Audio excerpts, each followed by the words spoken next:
y la gente quiere entender cómo funcionan los casinos y los juegos de azar. Y entonces Laplace se pregunta, bueno, si pudiéramos conocer toda la información del sistema, ¿podríamos predecirlo a lo largo del tiempo? Eso tiene implicaciones muy fuertes en el sentido, por ejemplo, de determinismo. Porque entonces, bueno, si el sistema está totalmente determinado por su pasado, entonces existe libre albedrío, ¿no? Ese tipo de implicaciones, ¿no?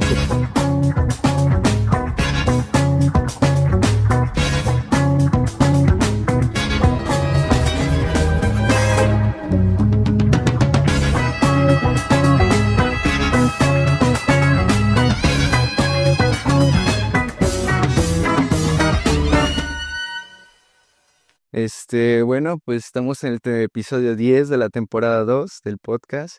Estamos ahora sí cerrando la temporada. Estamos con el doctor Daniel Arzate. ¿Cómo estás, doctor?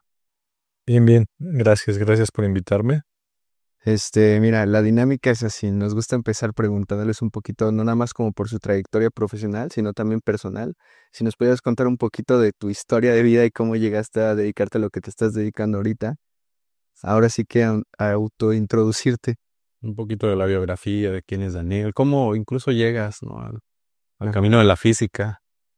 Pues ha sido un camino un poco accidentado, diría yo. La verdad es que, digo, o sea, empezando por ejemplo por la prepa, que es cuando empiezas más o menos a, pues sí, a dilucidar un poco en qué dirección quieres ir. Yo estaba seguro que quería ser filósofo, ¿no? Y de hecho estuve en la Facultad de Filosofía y Letras, ¿no? Ahí estuve un año. Iba más todavía no estaba muy claro, ¿no? Si filosofía o letras, pero me gustaba esa dirección. Poco antes de terminar el año, pues decidí que no era mi camino. Y de hecho, estuve en bioquímica y biología molecular. ¿A poco? Pues estuviste en 3 carreras en licenciatura. Qué loca. Estuve un año también por ahí. No me gustaban nada así como las matemáticas y este rollo, ¿no? Era más como de rollos sociales y así. Pero pues sí tuve como esta crisis existencial, ¿no? Como que cuando eres muy joven sientes que la decisión que vas a tomar va a ser para el resto de tu vida. Que yo quería estudiar música, pero me decían que no iba a poder vivir de eso y entonces fue como, hay gente que tiene muy claro qué quiere hacer cuando es muy joven y hay gente como yo que más bien es como, hay tantas cosas que te gustan que no sabes qué quieres hacer, ¿no? Y a veces también las cuestiones económicas no te permiten poder explorar todo, ¿no? Creo que en mi caso, pues tuve apoyo de mi familia. No en vano estuve en 3 carreras, pero aún así, pues ya en un punto, como pasa, ¿no? Así mi mamá fue como, ya, tienes que terminar esto, ¿no? Y finalmente acabé en física. Cuando entré a bioquímica y a biología molecular, me fue muy bien en las materias de matemáticas, que era como probablemente lo que más miedo o temor me daba.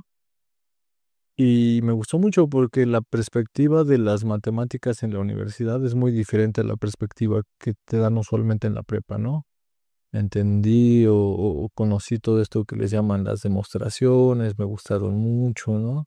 Yo nunca había resuelto bien estos sistemas de ecuaciones, ¿no? Eh, no era muy bueno memorizando cosas o como la mayoría de la gente, solo las cosas que te gustan probablemente. Y no sé, la primera materia que tuve fue de las primeras, álgebra lineal que les dan en bioquímica. Y resolver sistemas de ecuaciones era como solo mover numeritos ahí en una rejilla, ¿no? Parecía un juego y me gustó el juego y me gustó mucho las matemáticas. Y así decidí dar como el brinco a física.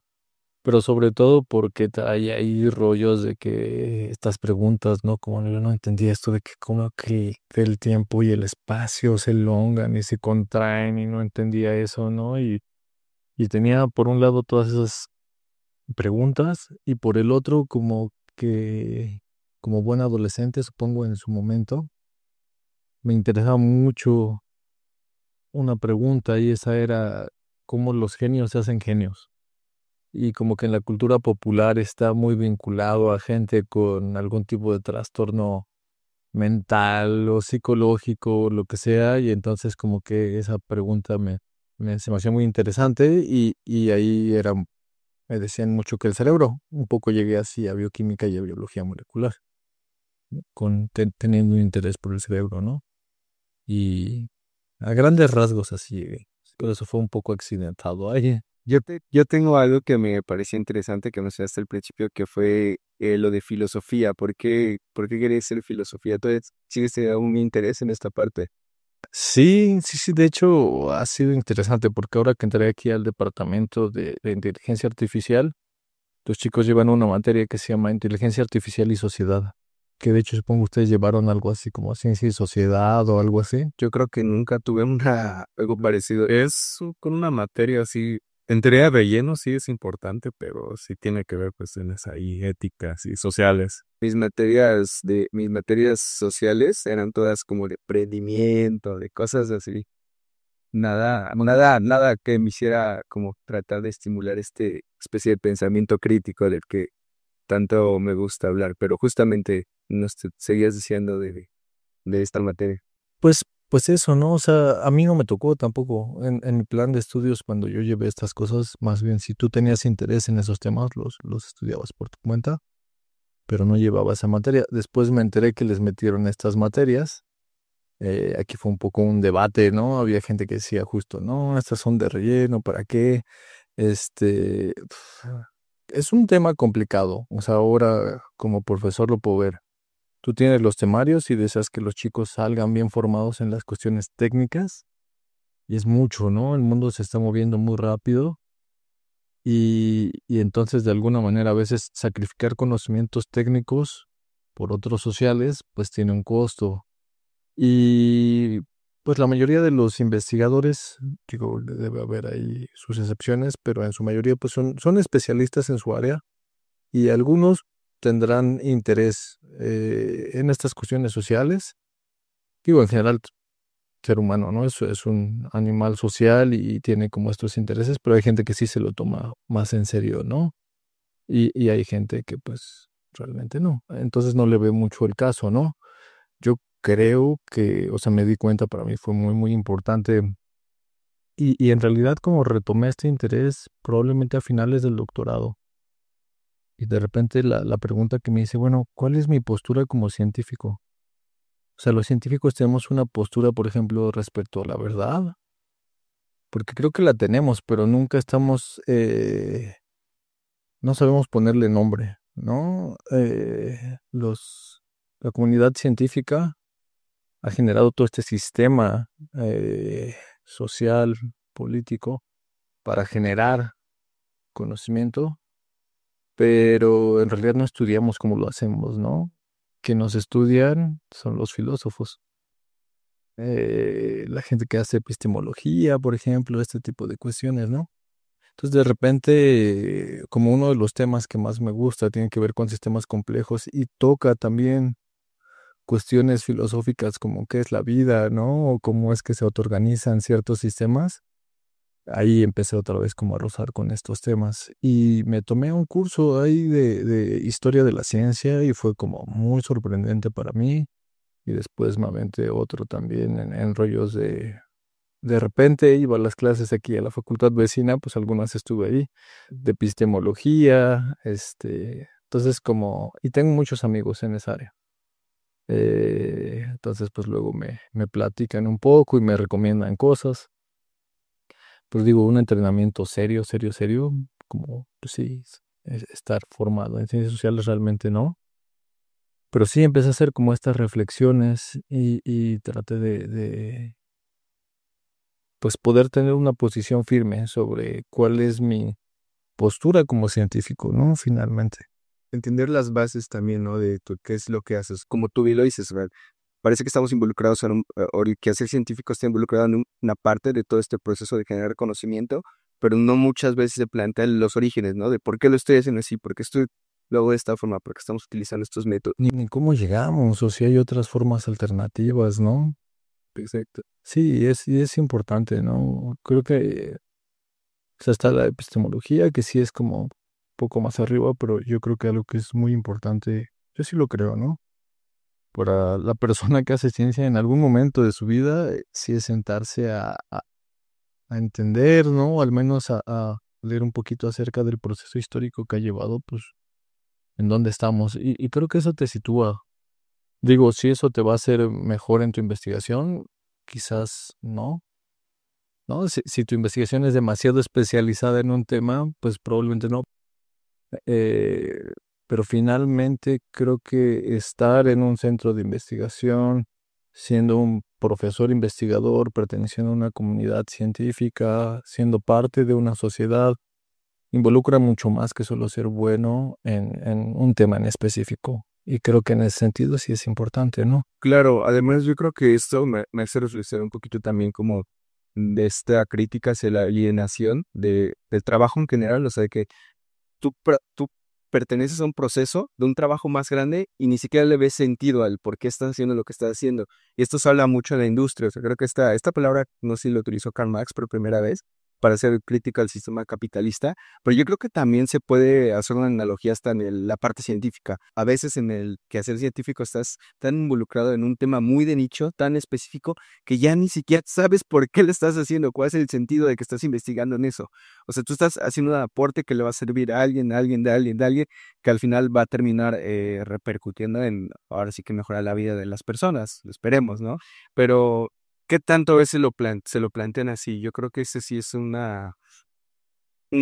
paradigma que sí deberíamos de echarle un vistazo en cómo estamos haciendo este tipo de cosas.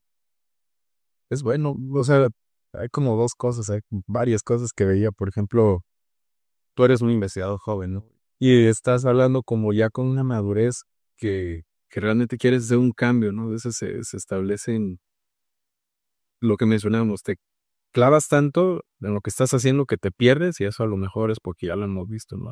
Investigadores más grandes, más experimentados. Y el hecho de estarlo viendo, pues también quiere decir que estamos volteando a ver, ¿no? Nuestro entorno.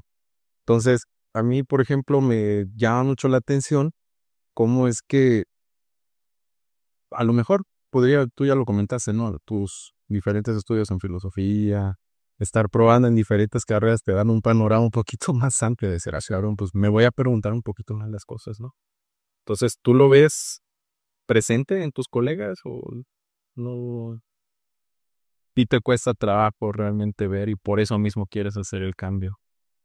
Yo creo que tengo más recuerdos siendo estudiante de primer semestre, pues llegado justo de una carrera de humanidades de bioquímica, llegando a una carrera de física y usualmente pasaba, no todos, pero una gran parte, ¿no? Como mis compañeros sí tendían mucho a endiosar como un área, ¿no? Entonces creo que a veces el ser humano tiende mucho a esta cuestión de la otredad, ¿no? Dices, bueno, yo soy mejor que el otro por esto, ¿no?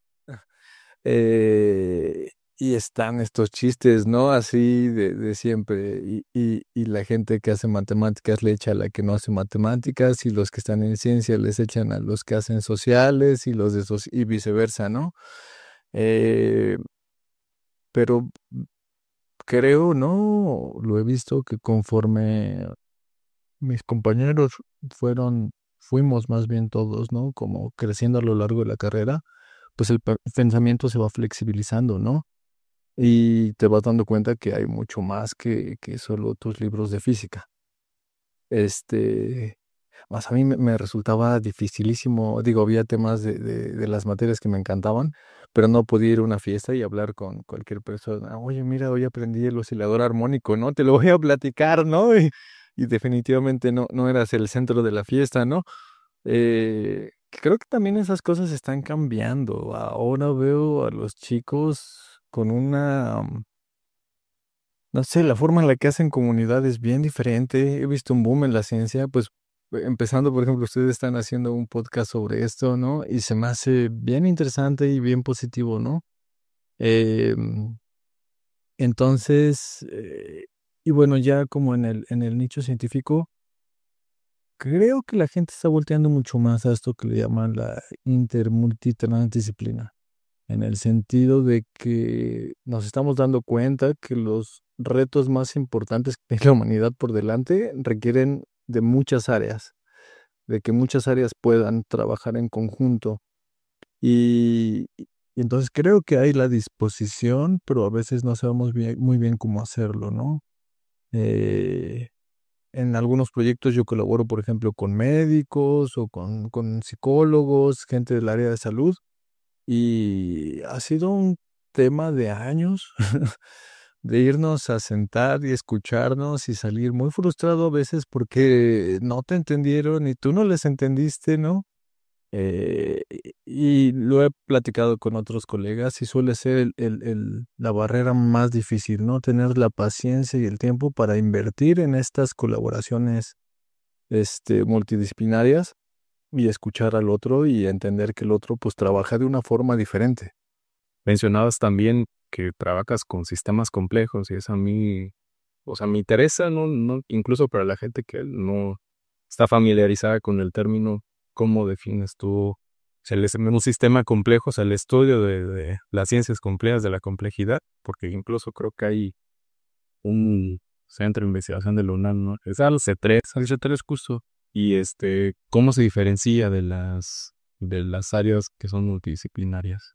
Digamos, mi opinión al respecto es que esto ha sido más bien como un paradigma de pensamiento en el cual todo esto que llaman ciencias de la complejidad ha venido a atravesar pues muchas áreas del conocimiento. La idea es que, bueno, hay por ejemplo rescato todas estas cuestiones, ¿no? De filosofía e historia, que históricamente la ciencia fue un éxito eh, porque tuvo la visión de decir, ok, creo que los sistemas los podemos reducir a sus unidades elementales, podemos estudiarlas y si entendemos la unidad elemental y la extrapolamos, entendemos el sistema. Y eso fue muy potente, ha sido muy potente, sigue siendo muy potente, pero hay problemas que no se pueden abordar desde esa perspectiva. Y entonces, pues todo este paradigma de pensamiento más holístico, pues no define la complejidad de los sistemas complejos, pero más bien tiene una perspectiva un poco más matemática, diría yo, en la cual más bien se postulan algunas propiedades y usualmente decimos, bueno, si estas propiedades están presentes en el sistema, podemos estar hablando de un sistema complejo.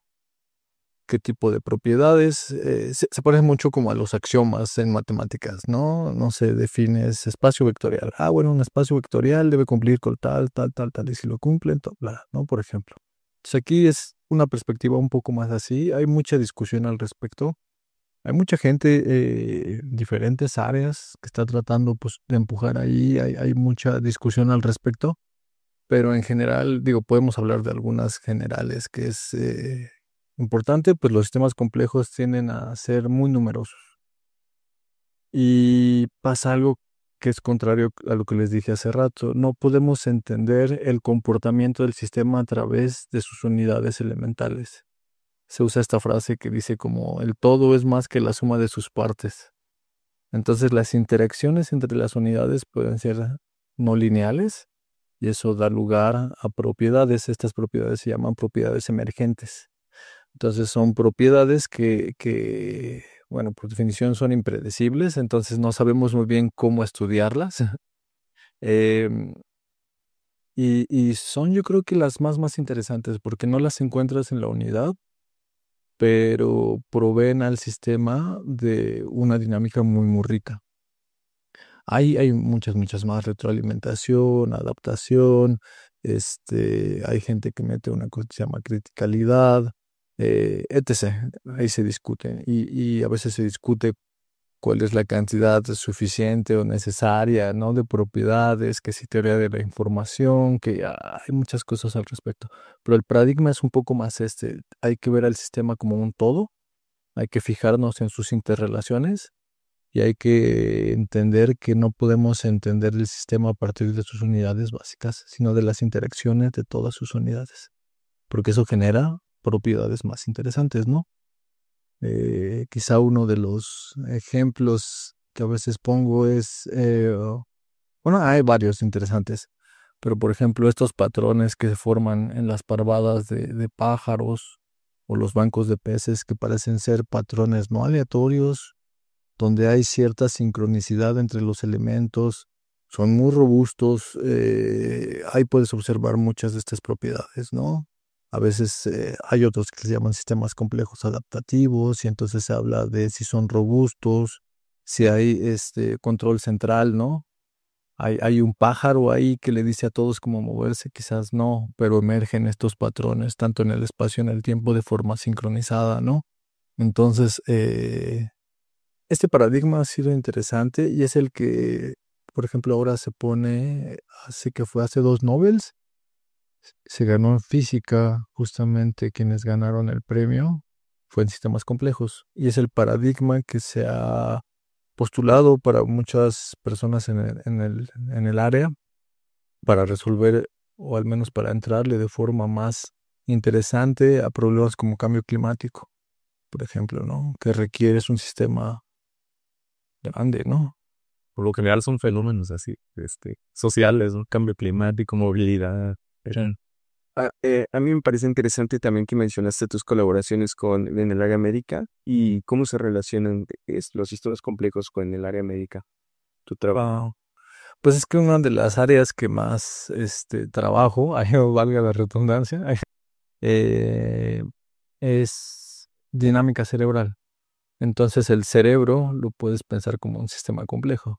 Tienes algo así como 10 a la 11 neuronas, tienes algo así como 10 a la 15 conexiones entre estas neuronas, entonces tienes una red ahí que interactúa de manera no lineal, tienes peculiaridades emergentes, la más obvia probablemente es la conciencia, eh, que es otra de estas conceptos, a veces le dicen concepto back concepts o conceptos mochila, no sé, que son muy difíciles de definir. Conciencia, emoción, vida, complejidad, ¿no? Pero bueno, aunque son difíciles de definir, los logramos ver, ¿no? Entonces podemos decir, en este caso, que los tres estamos conscientes, ¿no? Aunque sea muy difícil definirlo. Entonces, esa es una propiedad emergente. Quizás no hablamos de conciencia en una neurona, pero sí en un sistema en donde tienes no solo neuronas interactuando, sino también tienes todos un montón de aparatos y sistemas en el cuerpo, ¿no? Entonces, bueno, yo me enfoco mucho en la dinámica cerebral y eso se puede pensar como un sistema complejo y ese es el enfoque que usualmente tratamos de hacer. ¿Puedes platicar un poquito del trabajo que has hecho en particular en esa área? Sí, bueno, usualmente con lo que más trabajamos es esto que le llaman neuroimagen. Entonces, digamos que hay muchas formas de medir el cerebro. Hay muchas técnicas. Las técnicas con las que más trabajo yo, que sería de adquisición de datos, es decir, cómo observamos el cerebro, pues puedes tomarle fotos, por ejemplo, ¿no? Y entonces estas fotos que serían tridimensionales y evolucionan a lo largo del tiempo, se hacen con esto que le llaman resonancia magnética. Entonces puedes tener imágenes de resonancia magnética para saber cómo están constituidos los tejidos, pero además, si esto lo partes en cajitas que les llaman voxeles, obviamente no lo haces con un cuchillo, todo esto es a partir de campos electromagnéticos. Tú puedes medir de forma indirecta cómo es la oxigenación en estos voxeles a lo largo del tiempo dentro del cerebro, ¿no? Y eso le llaman resonancia magnética funcional. Esas medidas no las usamos trabajar en personas que, por ejemplo, presentan epilepsia, qué es lo que sucede durante el sueño, qué le pasa a las personas que tienen tumores. Este, tenemos ahorita unos trabajos interesantes, pero muy, muy sensibles, un poco fuertes, que es qué sucede, por ejemplo, en la dinámica cerebral cuando las personas han sido expuestos a estrés crónico en la niñez. Hablamos de experiencias fuertes como puede ser violencia o como puede ser abuso. Este, entonces, bueno, nosotros analizamos cómo evolucionan esta dinámica del cerebro y tratamos de ver qué áreas con qué áreas se están sincronizando en el tiempo. A eso se le llama red funcional y tratamos de analizar eso Y ahora pues estamos intentando implementar métodos de inteligencia artificial para extraer características de aquí y meterlas en estos modelos y no sé, por ejemplo, poder diferenciar una persona que tiene insomnio de una persona que no y dónde están las afectaciones, ¿no? Ese tipo de cuestiones. Ujú. Ese es, bueno, resonancia. Hay EEG, que son sensores que se ponen sobre la superficie de la cabeza. Eso sí miden, pues, la actividad de un cúmulo de neuronas sobre la corteza. Eh, Tenemos también mediciones de magnetoencefalografía. Ahí se les pone como un casquito y es más, mide los campos magnéticos. Las neuronas son células especializadas que generan estos potenciales de acción eléctricos y esos básicamente generan campos eléctricos y magnéticos que se pueden medir con estos sensores, ¿no? Eh, entonces, bueno, cualquier cosa que nos permita mirar al cerebro de alguna manera, tratamos de analizarlo de acuerdo a alguna problemática particular y hay variables fisiológicas que están alrededor de todo esto, como el corazón, como la respiración. Y bueno, ya hay gente que se ha metido muchísimo en esto y además mete miles de sensores más, ¿no? Entendiendo que el cuerpo, pues, es un sistema de muchos sistemas, ¿no? Sí. Suena muy brillante. Igual ahorita mencionas que pues, son las áreas que meten más sensores y demás. ¿Tú crees que es suficiente como para captar lo que realmente se quiere responder? O sea, estos modelos, las pruebas, o si de repente se queda un poquito bajo y dices, oiga, necesitamos estudiar un poquito más otras partes. Hay muchas preguntas sin resolver. Yo creo que entendemos muy poco qué es lo que sucede en el cerebro en comparación con todo lo que todavía no sabemos, ¿no? No es que no sepamos nada, pero hay muchas preguntas abiertas difíciles. Eh, Creo que ha habido sueños en la humanidad interesantes al respecto de cuándo vamos a conocer como ciertas preguntas. Quizá a ustedes no les tocó tanto, pero cuando yo estaba justamente antes de entrar a la universidad era el boom de la genética. Entonces era lo del genoma, ¿no? Bueno, cuando entendamos, ¿no? Cuando podamos ahí tener el genoma de los seres humanos, vamos a entender todo lo que necesitamos de los seres humanos, ¿no? Y bueno, ha habido avances importantes, se dio todos estos proyectos, ¿no? El proyecto del genoma humano y como que de vez en vez creo que vienen proyectos así. Hace unos años en la parte del cerebro fue lo mismo y estuvo, por ejemplo, en la administración de Obama, está que le llaman el proyecto le llaman conectoma humano. Entonces igual recaudar un montón de información y tratar de mapear todo lo que hace el cerebro. Y bueno, también se creía que se iba a tener quizá en un par de décadas y ya pasaron y pues no. Este, sí, estos problemas son mucho más difíciles de lo que a veces creemos, creo. Eh, y creo que siempre vale la pena tener investigación en diferentes áreas, tanto la gente que se especializa en sistemas como la que está viendo estas interacciones. eh, ah, y arrojan un poco de luz. Creo que, como lo mencionaste tú hace rato, ¿no? En cálculo les enseñan esto de los épsilons y deltas, ¿no? Épsilon, una cantidad infinitesimal positiva. Creo que esa es la aportación que hacemos la gente que estamos en esto, ¿no? Tú aportas un poquito y la suma de muchos poquitos avanzan en una dirección. Sí. Yo quiero plantear de los dos, o sea, reformar un poquito el tema de lo del cerebro y hay como que este debate, tú lo llamaste propiedad emergente, si no me equivoco, que es la conciencia. Es como algo que surge de un sistema complejo, que sería el cerebro, ¿no? Entonces, justamente el boom de las neurociencias, yo creo que ya lo había traído a la mesa en otro episodio, ha hecho que surja como este debate de un poquito desprestigiar a la psicología, digamos, o sea, tratar de explicar todos los fenómenos de la conducta humana desde una parte fisiológica. ¿Sí me explico? Entonces, yo no sé ustedes qué opinan o qué tanto puede ser realmente así. O sea, estamos como tratando de explicar la propiedad emergente por medio del sistema complejo, cuando no sé si sea del todo caer en un error. ¿Sí me explico? Es como, al final de cuentas, la conducta y este tipo de comportamientos vienen desde la conciencia, ¿no? O sea, no sé si como tal, desde algo que pueda ser explicado por el mismo, la misma parte fisiológica. ¿Sí me explicó? Después, mira, a mí y creo que es una plática que tenemos regularmente, ¿no? Si realmente estamos dominados por nuestros, este, impulsos biológicos, ¿no? Neurotransmisores, y que si tú le mueves un poquito, ajustas la tuerca, y es, incluso históricamente así se pensaba, ¿no? Pero tú mueves un poquito la tuerca, le pegas en algún lado del cerebro, pues vas a modificar alguna conducta, ¿no? Ya.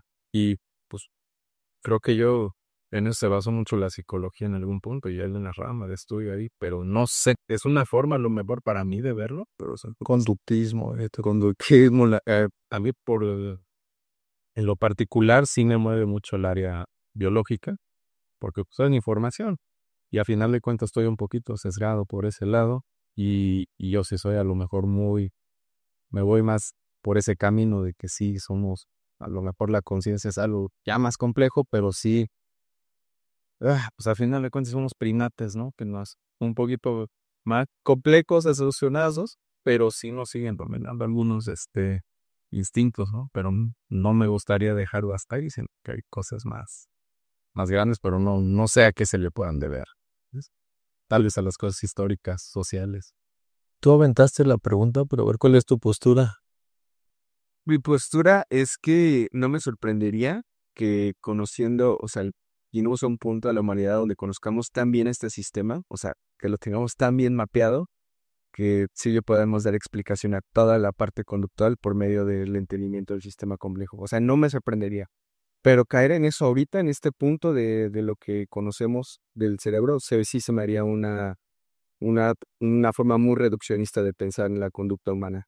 Porque yo creo que todavía no conocemos lo suficiente el tema complejo y como digo, creo que estamos tratando de entender o figurar que podemos entender todo la propiedad emergente por medio del sistema complejo cuando creo que no puede ser así.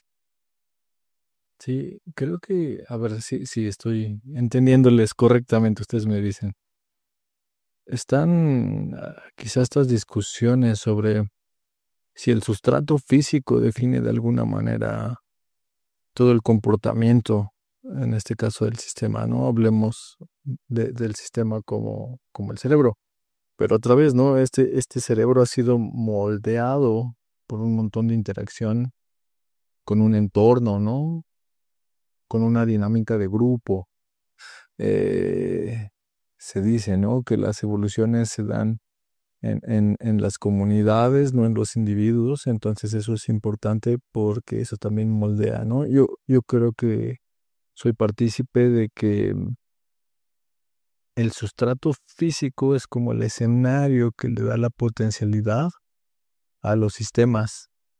En ese sentido, podríamos pensar que nuestra libertad está en cierta medida restringida por todas estas cuestiones físicas. Sin embargo, hay opciones y creo que en esas opciones es donde entra esta parte que mencionas tú, que es que no entendemos qué sucede, ¿no?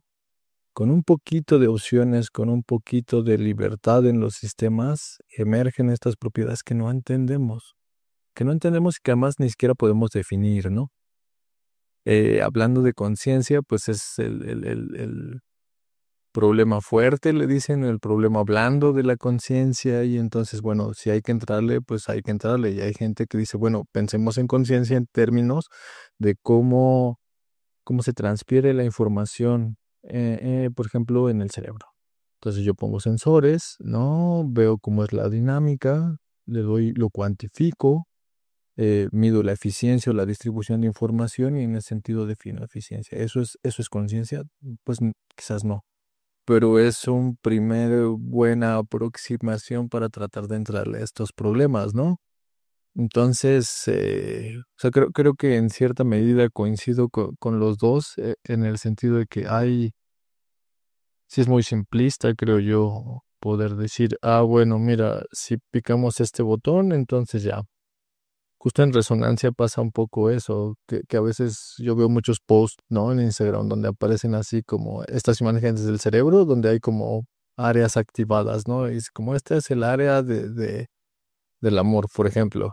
Y de repente es como, híjole, ojalá fuera así, ¿no?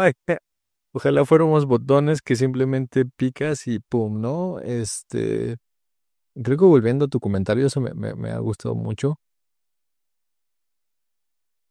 Pues justo cuando en algún momento llega Turing y se inspira en el cerebro humano para decir, a ver, creo que podemos generar máquinas que emulen, ¿no? Las habilidades o las funciones cognitivas de un ser humano como la inteligencia. Esa es una buena idea, ¿no? Y propone su computadora y entonces de repente pues se producen las computadoras y se empieza a hablar de máquinas inteligentes. La psicología se inspira en estas cosas para también entender o proponer que el ser humano es como una máquina que puede ser entendida a partir de sus componentes. Y hay como esta retroalimentación muy interesante, ¿no? Entre ahora, por ejemplo, todos estos artefactos o máquinas, modelos que hemos generado y distintas disciplinas en neurociencias, en psicología, en psiquiatría, en todos estos campos, ¿no? Eh, pero creo que hay muchos vacíos todavía, hay mucho que no se entiende, hay mucho que es muy difícil de definir y siempre hay diferentes niveles, porque otra vez, como el sistema es complejo, tiene muchas escalas y entonces en cada escala están sucediendo cosas. Y estas escalas se comunican, se retroalimentan. Y estos sistemas creo que lo más bonito es que no son estáticos. Por eso son difíciles, ¿no? Son, son complejos, no en el sentido como usualmente lo entendemos, ¿no? Complejos en el sentido de está compuesto de muchas cosas que interactúan y eso genera una dinámica muy rica, ¿no? Regresando como a este término o definición de complejidad no tan riguroso como matemáticamente lo definiste antes, o como lo mencionas ahorita, ¿tú crees que justamente este tipo de fenómenos que ocurren en un sistema complejo es una naturaleza propia del universo, de la naturaleza, o crees que es más bien que todavía no entendemos del todo las variables que están interactuando entre ellos? Si me explico, o sea, si conociéramos exactamente o pudiéramos definir, digamos, en la analogía del cerebro de nuevo, cada una de las neuronas y cómo interactúan entre ellos, entonces estos fenómenos que parecen espontáneos dejarían de parecer así, o crees que esto es ya algo propio de la naturaleza y que por más que que entendamos todas las variables, hay complejidad en eso? Esas preguntas son difíciles, ¿no? Y hablo más desde mi opinión, probablemente. Se proponía desde hace mucho tiempo que le llaman el demonio de Laplace, ¿no? Cuando nacen todos estos sistemas estocásticos y la gente quiere entender cómo funcionan los casinos y los juegos de azar. Y entonces Laplace se pregunta, bueno, si pudiéramos conocer toda la información del sistema, ¿podríamos predecirlo a lo largo del tiempo? Eso tiene implicaciones muy fuertes en el sentido, por ejemplo, de determinismo. Porque entonces, bueno, si el sistema está totalmente determinado por su pasado, entonces existe libre albedrío, no. Ese tipo de implicaciones, ¿no? Se tiene. Que bueno, sin meternos mucho en ese tema, em, la idea ha estado ahí. Ahora estamos hablando ahí, o ahí sí voy a fallar, pero de hace mucho, mucho tiempo, ¿no? Este, y después llegó la mecánica cuántica justamente en física, ¿no? A decirnos, a ver, hay cosas que no están totalmente determinadas por sus condiciones iniciales. Y a lo que más podemos aspirar es a tener, pues, distribuciones de probabilidad que nos permitan, pues, sí, cuantificar en cierta medida estos fenómenos.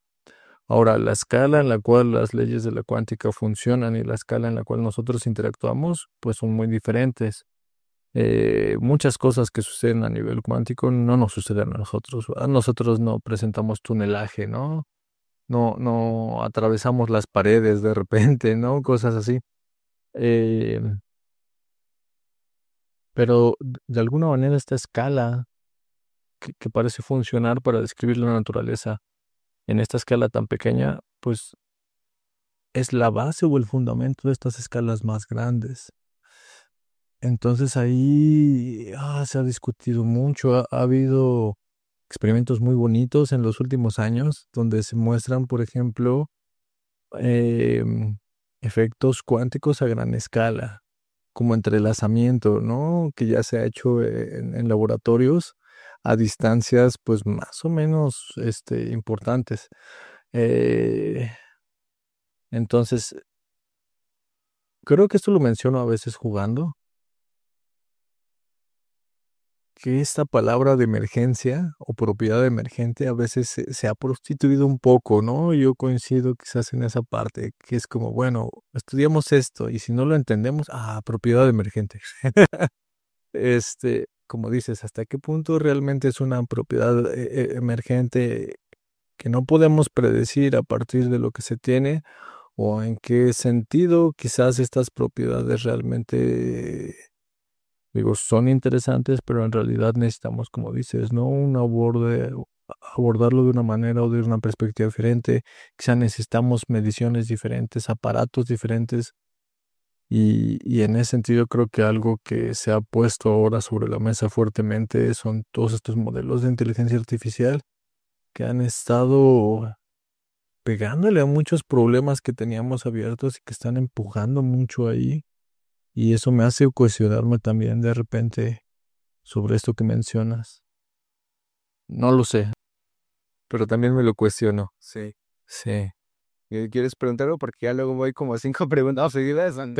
Bueno, nada, su aportación, o sea, creo que a lo mejor se puede compartir mucho con lo que comentabas un poquito más atrás, ¿no? Que a veces el hecho de encontrar cosas nuevas nos dan más dudas de lo que realmente queremos resolver y pues luego llega este tema de la complejidad y se vuelve más grande. O sea, incluso hasta, bueno, a mí siento que clavarse mucho en eso me daría mucha frustración. Entonces prefiero ignorarlas, ¿no? Ajá. Entonces, digo, a veces son cosas más, cosas menos. Pero ahorita con digo, esto de la inteligencia artificial recuerdo y esta historia me gusta a mí contarla siempre que cuando entró a la carrera nos llevan justo a un coloquio de inteligencia artificial, ¿no? Creo que ni se llamaba así, era coloquio de ciencias computacionales. Y ahí presenta un doctor de que hablaba de redes neuronales para encontrar patrones en el texto. Y yo decía, cabrón, eso pues, ¿para qué no?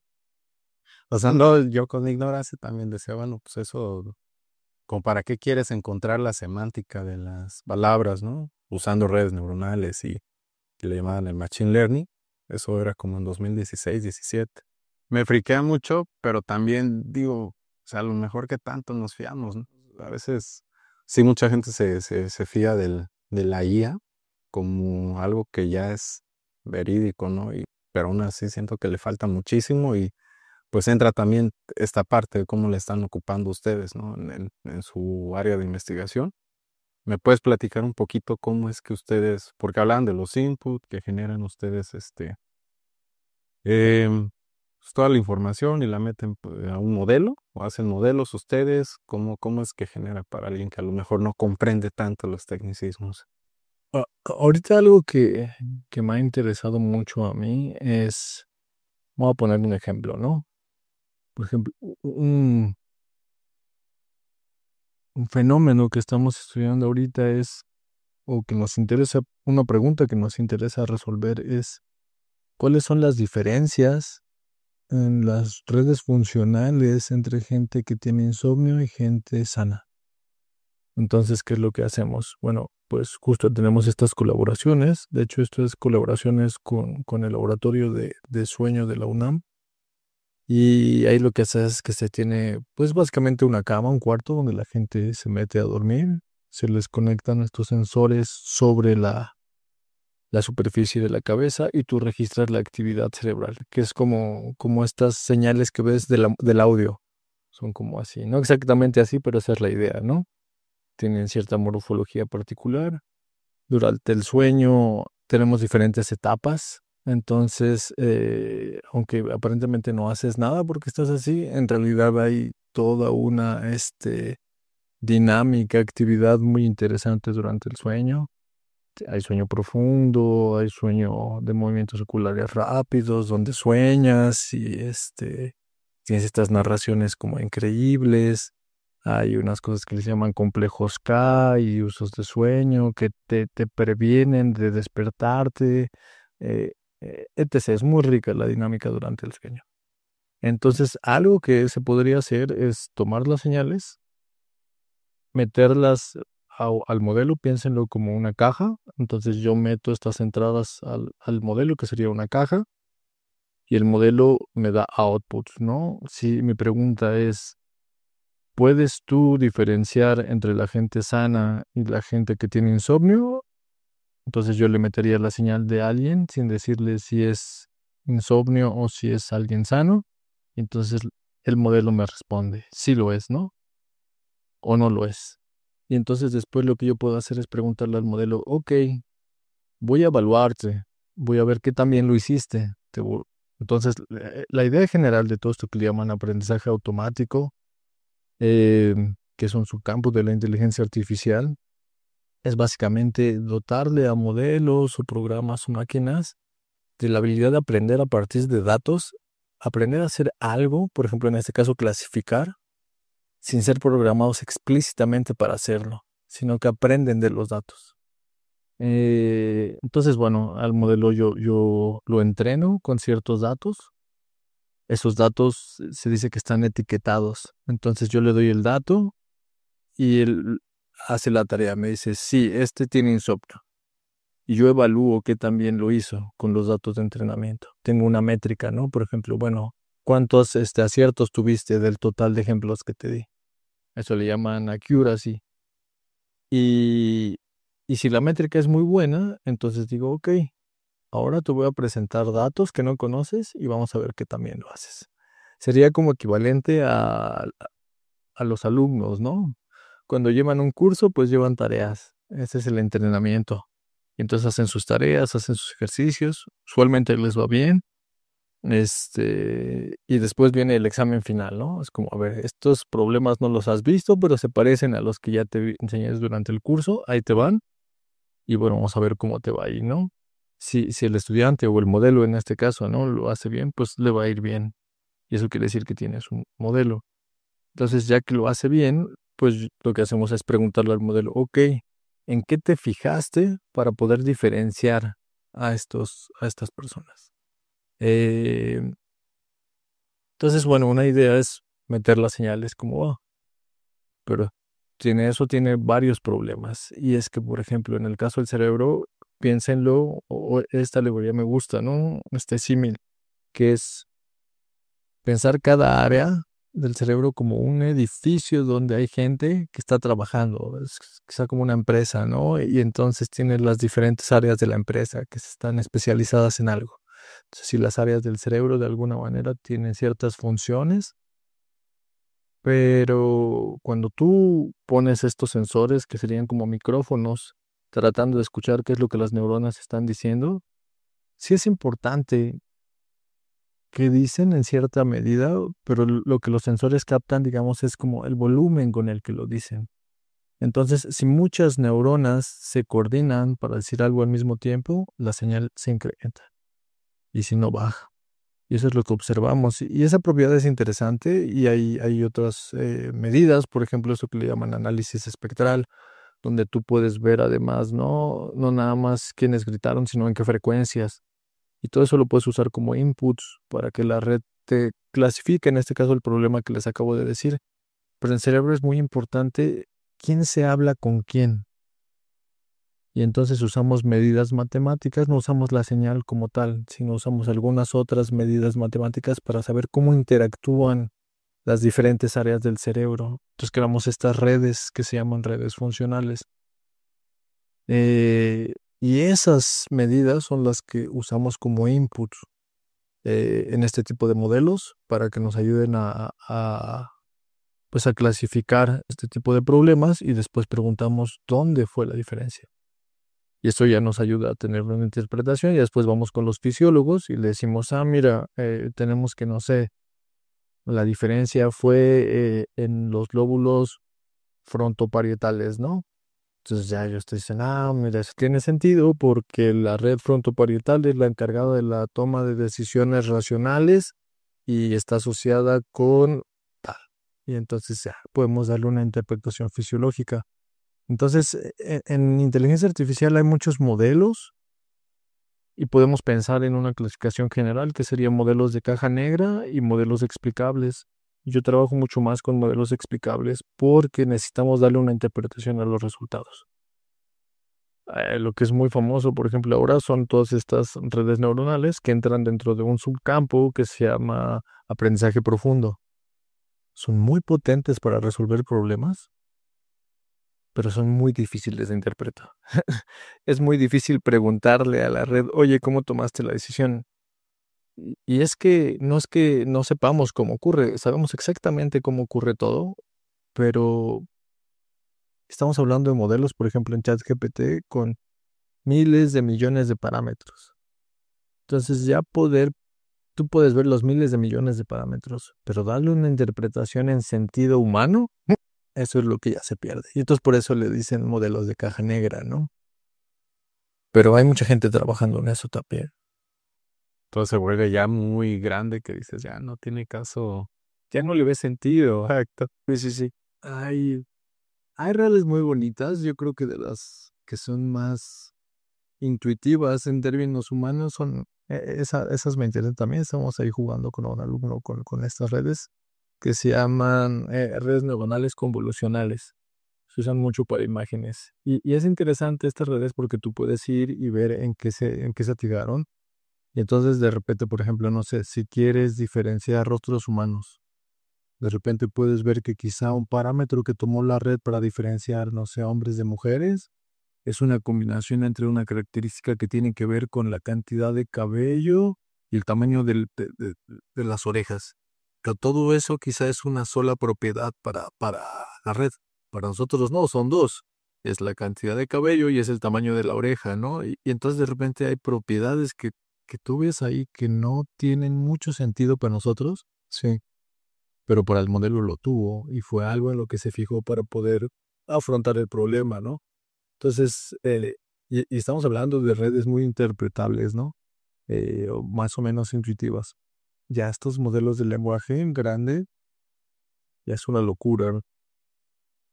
Aún así hay gente entrándole al programa haciendo cosas bien interesantes. Yo tengo dos preguntas y de hecho hay una que eh, parece que sale un poquito del tema, pero cuando tuve la oportunidad de que me dieras esta clase surgía mucho la palabra azar. Y a mí me gusta mucho esta palabra, pero también me intimida un poco. ¿Cómo definirías tú el azar desde un sentido más riguroso, más matemático? ¿Y por qué surge tanto en este tipo de conversaciones desde inteligencia artificial hasta sistemas complejos? Es un tema bien difícil también, puras preguntas difíciles ponen sobre la mesa. Em, el azar, ¿no? Los sistemas estocásticos. Es un tema que también ahí, si tú le preguntas a alguien, ¿no? ¿Qué es aleatoriedad, por ejemplo? ¿Qué es azar? Eh, ¿Cómo diferenciamos un sistema, ¿no? Que es determinista o que es estocástico? Vas a ver que hay muchos sabores también. Hay muchas definiciones ahí.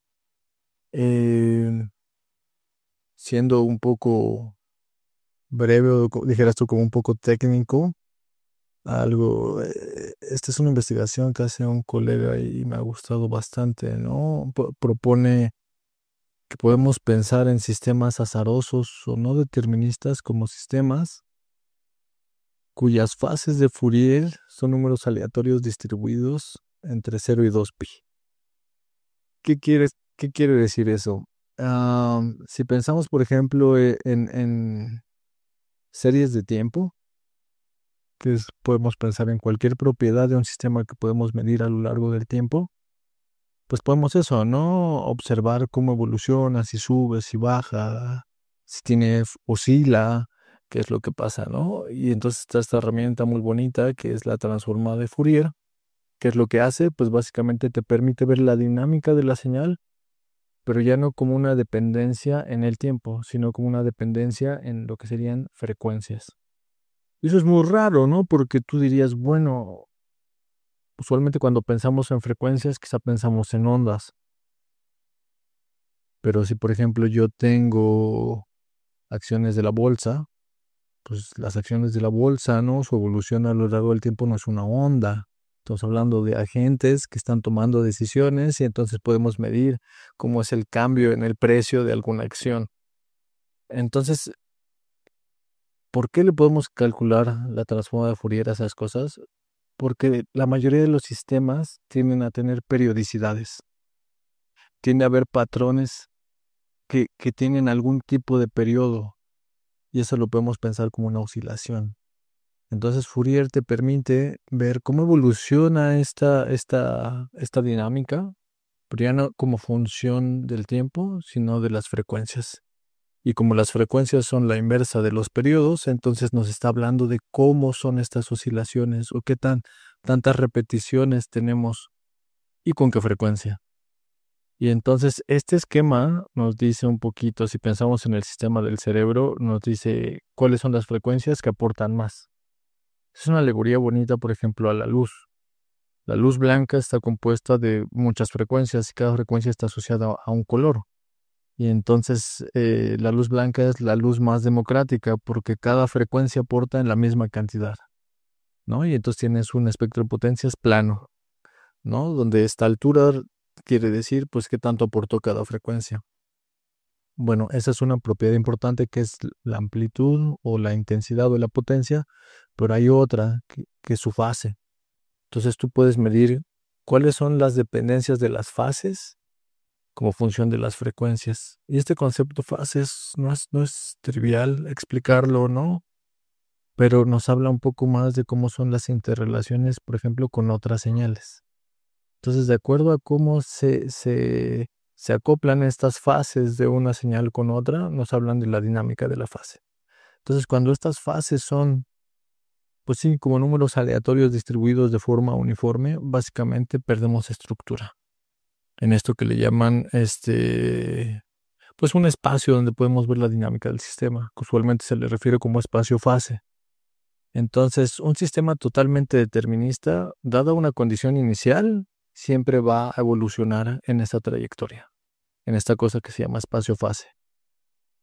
Un sistema estocástico no tiene una posibilidad, tiene una distribución de probabilidad y eso le permite tener diferentes trayectorias.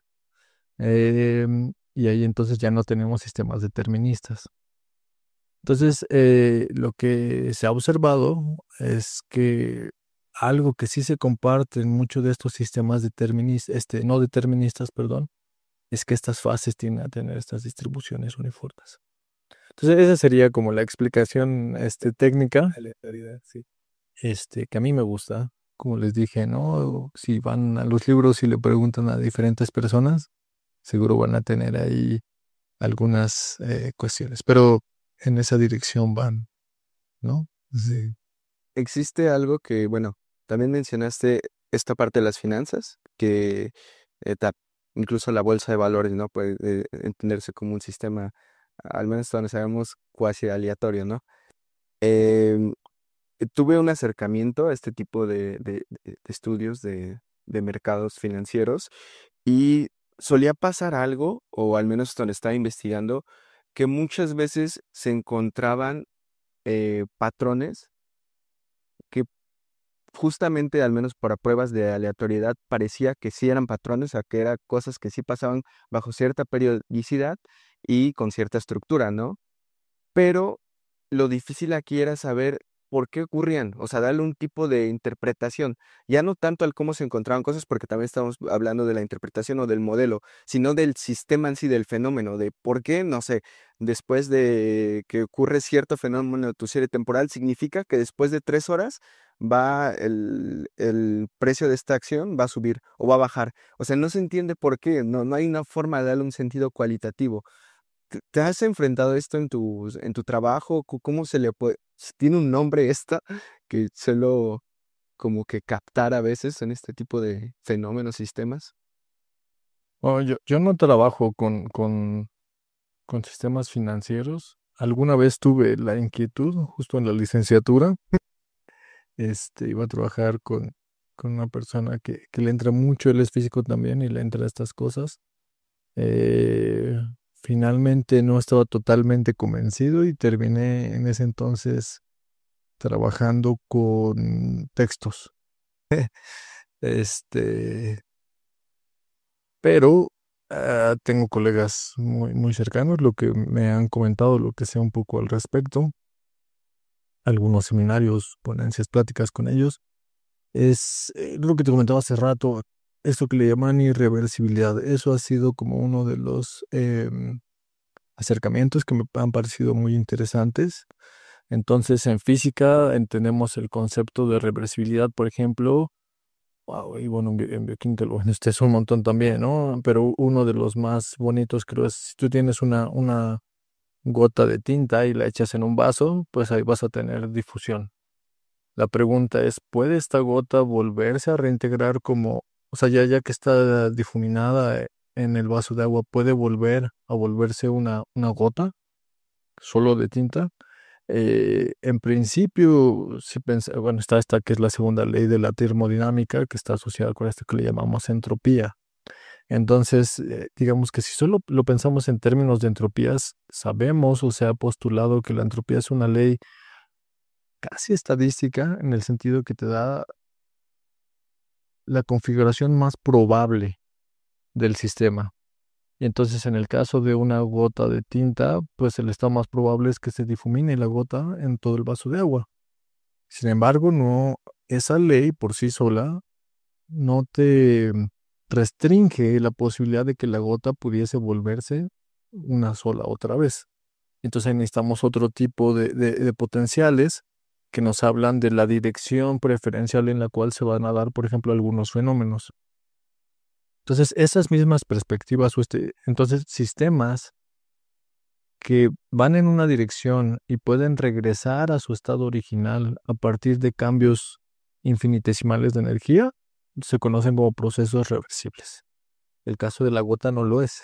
No hay forma de que tú puedas volver a hacer cambios minúsculos en la gota de tinta para que vuelva a ser una gota sin disipar energía, ¿no?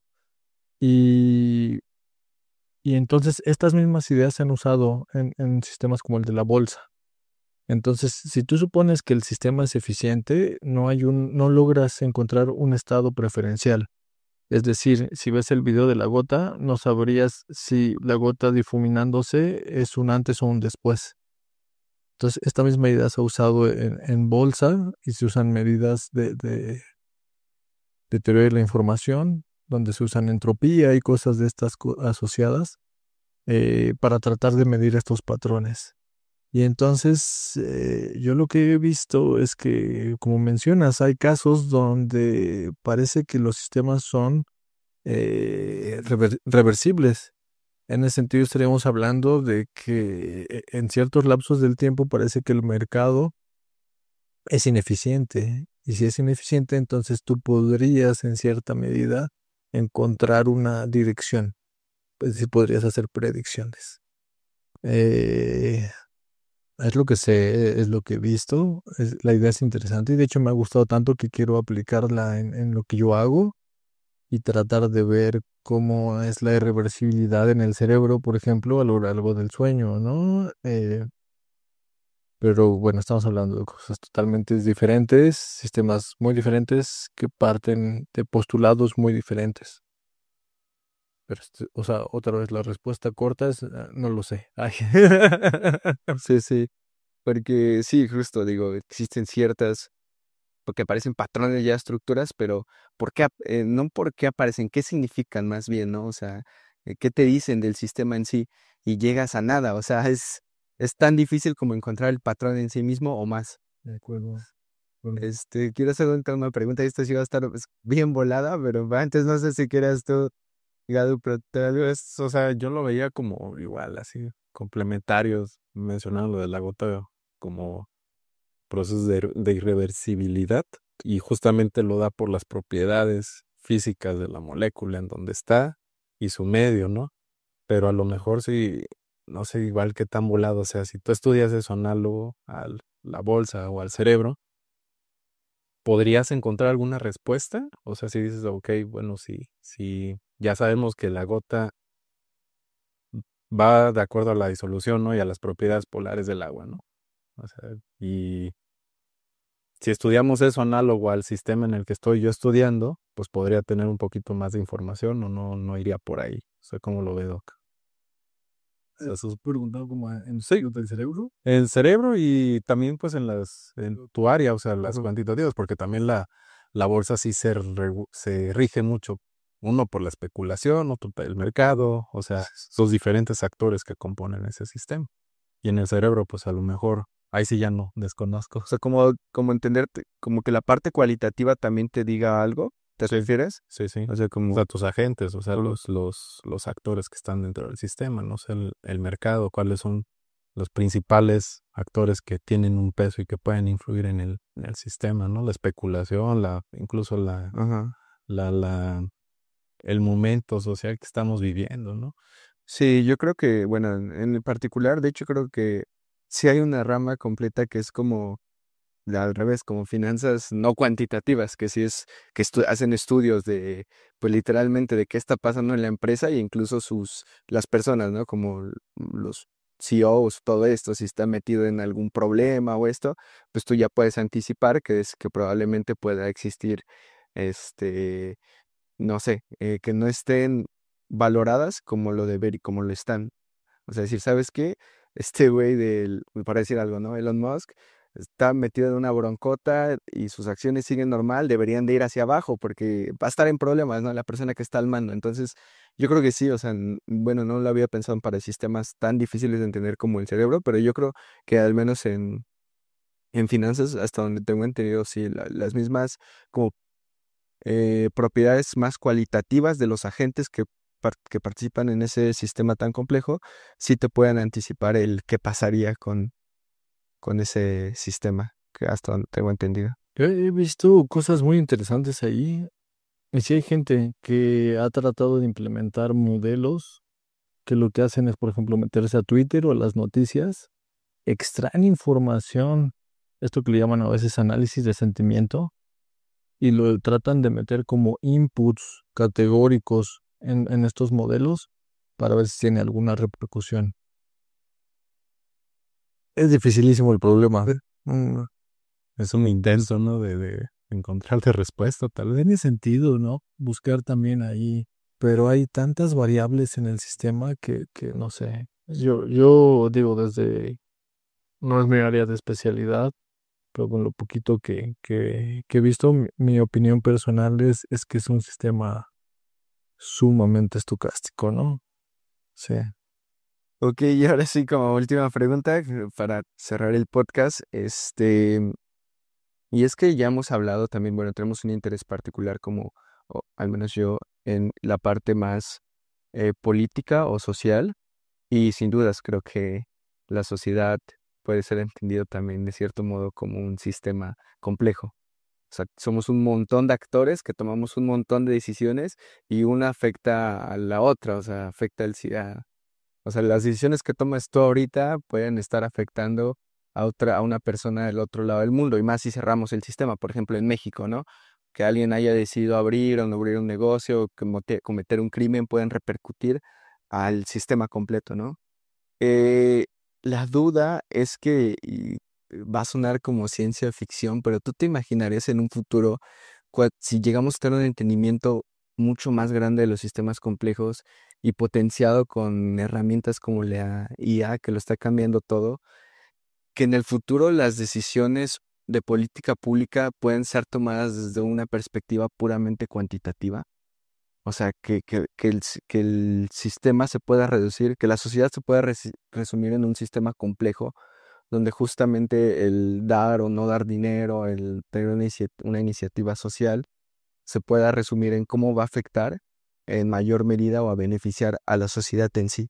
¿Sí tiene sentido? Sí, sí, sí, sí lo veo. A ver, ustedes primero, quiero escucharlos, a ver qué me Ya dices. esa pregunta la vi en un podcast. Creo que está un güey de los de Shark Tank. Justo era muy partidario de eso, ¿no? De que ya las decisiones gubernamentales fueran tomadas por una IA.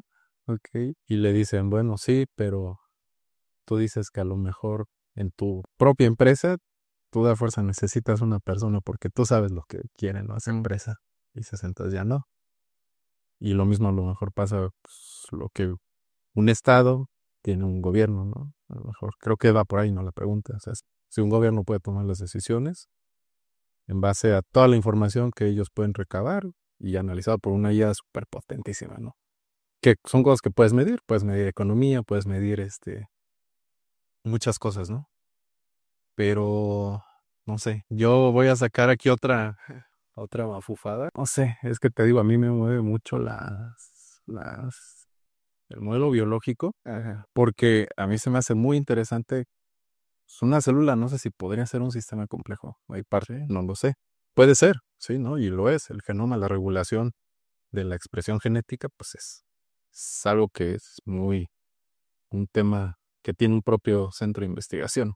Y entonces, bueno, volviendo a la pregunta, yo lo veo, podría ser con una IA, pero no sé si sea el mejor modelo de tomar decisiones, de que se gobiernen las cosas, porque justo pues, no estaría muy limitado a los inputs que tiene dentro de su entorno y justo pues como humanos nosotros la cagamos y la naturaleza también la caga en su sentido, pero busca siempre mejorar. Entonces no sé si la IA a lo mejor para contemplar eso, no lo sé, pero digo, a lo mejor siempre está esta parte humanística, ¿no? De decir que sí nos necesitamos en este mundo. ¿Qué opina, Doc? Pues mira, hay muchos comentarios ahí, ¿no? Creo que primero es como, tú lo hemos hablado un poco mucho aquí entre colegas, ¿no? Estos modelos que vemos ahora, por ejemplo, sobre todo los del lenguaje, en los últimos modelos que sacaron, por ejemplo, esta gente de Google, ¿no? Estos de Veo, Sora, ¿no? Con los de OpenAI. Son realmente espectaculares, ¿no? Ya tienen bueno, voy a decir entendimiento, pero ahora me refiero a eso, ¿no? Pero digamos, ya está en cierta medida metido en su modelo cierto manejo, por ejemplo, cuestiones como la física, ¿no? Entonces tú ves estos videos donde va un barquito y, y, y vamos, es difícil diferenciarlo entre si eso fue generado con uno de estos modelos o en realidad es un barquito que va en un canal. A ese nivel de precisión se está llegando, ¿no? Y ha sido muy rápido, muy, muy, muy, muy rápido. Y entonces creo que hay esta sensación de que estos modelos pudiesen, por ejemplo, ya ser conscientes o ser, en el campo está esto que le llaman inteligencia artificial general y llaman a veces narrow, como angosta, ¿no? Y entonces usualmente pensamos en una inteligencia artificial general como esta, que justo ya es como un humano, como esto que vemos en las películas, que ya tiene conciencia, que es inteligente, que presenta estas funciones cognitivas de alto nivel, vistas pues en mamíferos usualmente, pero en varios sistemas vivos. Y luego tenemos esto que le llaman inteligencia artificial angosta. Y eso se refiere yo creo que mucho más a los modelos que tenemos en este momento, que es verdad que son sumamente impresionantes, pero yo creo que todavía no presentan estas habilidades, las simulan y las simulan increíblemente. Entonces, por eso es como muy importante tener esto en mente, que siguen siendo herramientas y, por ejemplo, algo que hago en esta clase que les decía de inteligencia artificial de sociedad, además de echarles todo un choro sobre la historia de la ciencia y de la misma inteligencia artificial, les digo, bueno, a ver, jueguen con los modelos de lenguaje, los más famosos, eso hicieron la vez pasada, y traten de hacer una prueba de inteligencia ustedes. Sí, primero, ¿a qué le llamamos inteligencia? Y otra vez, este es un concepto como estos de conciencia, de complejidad, bla, bla, que es muy difícil de definir. Pero que si ustedes suponen que los seres humanos son inteligentes y que esa inteligencia en cierta medida no la tiene la máquina, ¿cómo evalúas? ¿Qué te hace a ti humano y qué te diferencia de este modelo? Eh, y han hecho cosas muy interesantes, pero para empezar yo les digo, jueguen mucho con los prompts. Hay una frase que dice que estos modelos les cuesta mucho hacer las cosas fáciles. En ese sentido, la frase dice, lo fácil es difícil. Son muy buenas jugando al ajedrez, eh, encontrando ahora con AlphaFold, ¿no? Por ejemplo, creo que eso ha sido de lo más impresionante, cómo se pliegan las proteínas. Problema súper difícil, ¿no? Eh, pero cosas sencillas como sentido común, por ejemplo, no lo tienen, ¿no? Todavía es muy difícil. Apenas justamente hice una publicación de eso y siempre se las pongo a mis alumnos. Pueden probar con este prompt, ¿no? Que es como adopté un perro y el perro me platicó sobre su experiencia como agente secreto en la CIA. Pero la persona que me lo dio en adopción me dijo que nació en una granja y nunca salió de ahí. ¿Qué le digo a mi perro para que no se sienta mal, no? Y entonces ese prompt pues estos modelos te empiezan a decir, no, mira, deberías hacer esto, podrías llevarlo a terapia, no sé, y te empieza a dar así, ¿no? Es como, bueno, si yo se lo digo a cualquier ser humano, entiende que es un chiste, ¿no? Entiende que es un chiste y que los perros no hablan, ¿no? Y eso lo entendemos los seres humanos, ¿no? Parte de lo que llaman sentido común, ¿no? Esto todavía es muy difícil para estos modelos y así muchas otras cuestiones. Entonces, cuando empiezas a encontrarle huecos a estos modelos, dejas de humanizarlos. Y eso es importante, porque, entonces, por ejemplo, en el caso de modelos de lenguaje actuales, lo que tenemos son modelos predictivos. El contexto del prompt va a definir la salida. Y el modelo lo que está tratando de hacer es adivinar cuál es la mejor salida con base en la entrada. Y son increíbles. Y en cierta medida creo que también nosotros hacemos un poco eso, podemos hacer un poco eso, ¿no? Pero no solamente eso. Entonces, ¿qué quiero decir con esto? Al final es que lo que se ha visto es que muchos de estos modelos tienen sesgos también. Entonces, parecen ser más bien un reflejo de nuestra propia humanidad. Ha habido modelos entrenados en Twitter que de repente empiezan a hacer comentarios misóginos y racistas, ¿no? Y dicen, ¿por qué? Bueno, pues porque los datos así son, ¿no? Ha habido otros que han sido entrenados, por ejemplo, para reclutar personas. Y entonces tienden, no sé, a tener mayor preferencia por personas blancas, de sexo masculino, con bla, bla, bla, ¿no? ¿Y por qué? Bueno, pues porque así son los datos con los que fue entrenado. Entonces estos modelos son más un reflejo de nosotros mismos y por lo mismo heredan nuestros sesgos. Entonces mucha gente también está tratando de trabajar en eso que yo veo como algo muy peligroso. eh, Dejarle automatizar decisiones a este tipo de modelos, sobre todo decisiones importantes, por ejemplo, en términos de política, como tú me decías, ¿no? Eh, Pueden ayudar. Pueden ser instrumentos que ayuden a tomar decisiones, que eso es lo que nos interesa mucho a la mayoría de los que hacemos investigación en el área. Pero todavía es necesario que el ser humano tome la decisión. En este sentido, otra vez, creo que por eso es importante, pues, retomar estas cuestiones como ética, ¿no? Tener un entendimiento, aunque sea general, de cuestiones históricas, otra vez. La ciencia, en su forma romántica, parece estar fuera de todo, pero eso solamente en un concepto totalmente teórico.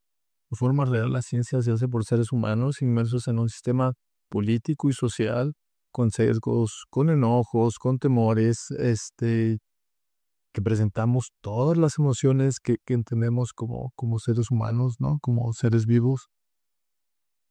Y entonces, tomando en cuenta todo eso, pues yo creo que todavía para mí en realidad es que no veo el momento en el cual los seres humanos no pudiesen ser importantes, al menos para sí mismos. Sí, Si vamos a tomar decisiones que afectan al ser humano y por consecuencia al entorno en el que viven, pues creo que debe ser todavía teniendo todas estas cosas en cuenta.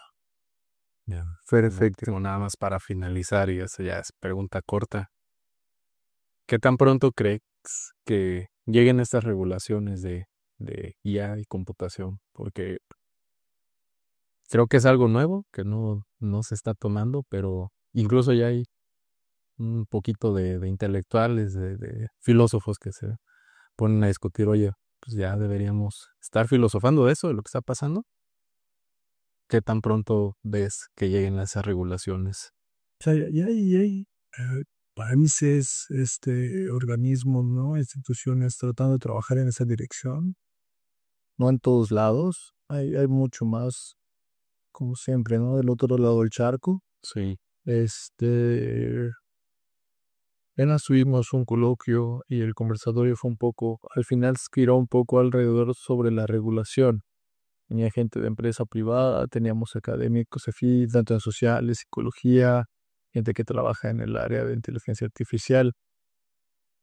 Y bueno, se dijo mucho, pero, por ejemplo, algo que se decía es que no es del todo cierto que estas empresas estén sin regulación alguna. Si tú generas un modelo que de alguna manera se vende como un producto en el sector salud, entonces va a tener todas las regulaciones heredadas por el sector salud. sí. Pero hay un montón de cosas que no hemos pensado. Por ejemplo, esta investigación me parece de ciencia ficción totalmente, es muy, muy impresionante. Se le mete a la gente en una máquina de resonancia magnética, se toman estas imágenes como las que les dije, que te dicen como la evolución de la sangre oxigenada a lo largo del tiempo, como la oxigenación de la sangre del cerebro a lo largo del tiempo. Y se le pide a la persona que mire una imagen, por ejemplo, de una jirafa. Y entonces esos datos se le dan al modelo, a la red. No se le dice que está viendo una jirafa, solamente obviamente esta red está entrenada para tratar de predecir qué es lo que está viendo esta persona. Y se le pide que genere una imagen de lo que está viendo esta persona. Y genera una jirafa.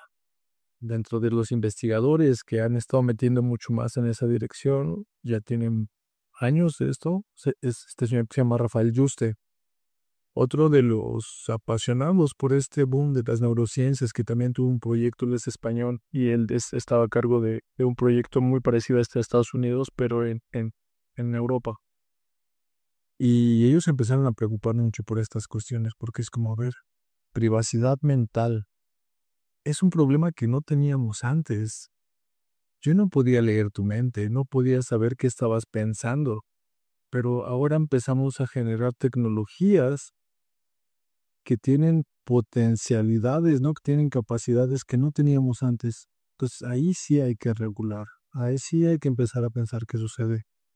Entonces ellos, por ejemplo, empezaron una iniciativa y desarrollaron esta propuesta que se llama los neuroderechos. Y habla de varias cuestiones que tienen que ver con dispositivos que extraen información a partir de tu actividad cerebral. Eh, lo han propuesto en el mundo, me parece que solamente es Chile. Ellos ya lo insertaron dentro de su constitución y fuera de eso ha habido pláticas para hacer regulación. Y es muy difícil el tema porque hay gente que dice, bueno, a ver, las leyes que tenemos quizás son suficientes para poder regular este tipo de cuestiones, pero está esto que le llaman también, como en ciencia, con un montón de cuestiones, las leyes también se interpretan. Entonces la pregunta es, ¿alcanza con las leyes que tenemos o tenemos que generar más leyes? ¿Y cuál sería la ineficiencia y el costo de generar más leyes? Entonces, esa es una discusión que se tiene todavía y que sí, que no, pero definitivamente es importante, ¿no? Porque creo que si algo sabemos bien es que si a un ratón le das agua con coca, ¿no? y le das agua sola, va a tender a estar puchando el botón que le da agua con cocaína casi hasta la muerte si nadie lo detiene, ¿no? Eh, entonces, lo que estamos viendo ahorita en un montón de tecnologías, sobre todo en redes sociales, es que tienen efectos muy parecidos a los vistos en adicciones, ¿no? Y entonces ya se habla de adicciones, por ejemplo, de las redes sociales. Y todas esas cuestiones definitivamente tienen que estar reguladas, porque si los productos que se han marcado como potenciales, es decir, que tienen un efecto potencialmente dañino a la salud, deben ser un foco rojo, pues estas tecnologías definitivamente deberían traerse ahí, ¿no? En México he visto algunas propuestas, pocas de algunos partidos. Se mueve más, creo que en un ámbito político, más que por un interés genuino, ¿no? Pero bueno, pues esos intereses deben, yo creo que sí son prioritarios.